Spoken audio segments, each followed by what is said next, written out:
உலகமெங்கும் வாழும் நமது தாய் தமிழ் உறவுகளுக்கு வணக்கம்.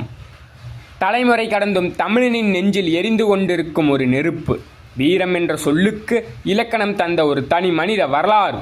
ஆம், நாளை மே 18 உலகமெங்கும் வாழும் தமிழர்களின் நெஞ்சில் நீங்காத வடுவாகவும் அதே நேரத்தில் மாபெரும் மானத்தின் அடையாளமாகவும் நிமிர்ந்து நிற்கும் ஒரு பெயர் மேதகு வேலுப்பிள்ளை பிரபாகரன் அவர்கள்.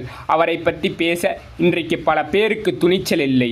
ஆனால் வரலாற்றை நாம் பேசாவிட்டால் வரலாறு சிதைக்கப்படும். இன்றைக்கு நாம் காணொளியில் அந்த மாபெரும் தலைவனின் ஆளுமை, அவருடைய கொள்கை, அவர் உலக தமிழர்களுக்கு கொடுத்து சென்ற அசாத்தியமான துணிச்சலை பற்றி நாம் காணப்போகிறோம். அடிமைப்பட்டு கிடந்த ஒரு இனத்தை உலகமே அண்ணாந்து பார்க்கிற அளவிற்கு ஆயுத பலத்தோடும் அதைவிட பெரிய ஒழுக்க பலத்தோடும் நிமிர்ந்து நின்றவர்தான் பிரபாகரன். ஒரு படை என்றால் இப்படித்தான் இருக்க வேண்டும் என்று உலகத்திற்கே பாடம் எடுத்தவர்.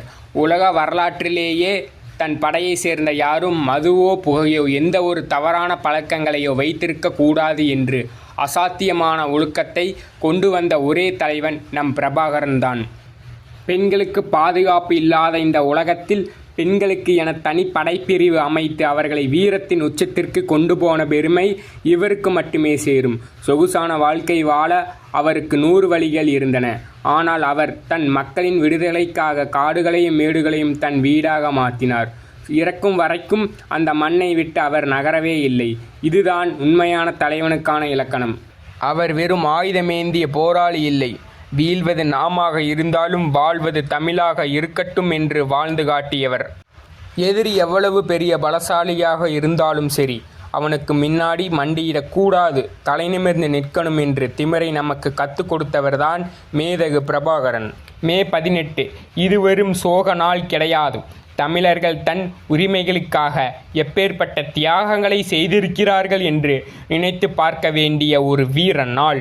அவர் விதைத்து சென்ற விதை இன்றைக்கு உலகமெங்கும் வாழும் லட்சக்கணக்கான தமிழ் இளைஞர்களின் நெஞ்சில் கொள்கையாகவும் தமிழ் பற்றாகவும் முளைத்து நிற்கின்றன.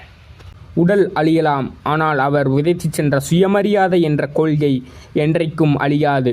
வீரம் குன்றா அந்த மாபெரும் தலைவனுக்கு நம்முடைய வீர வணக்கங்கள்.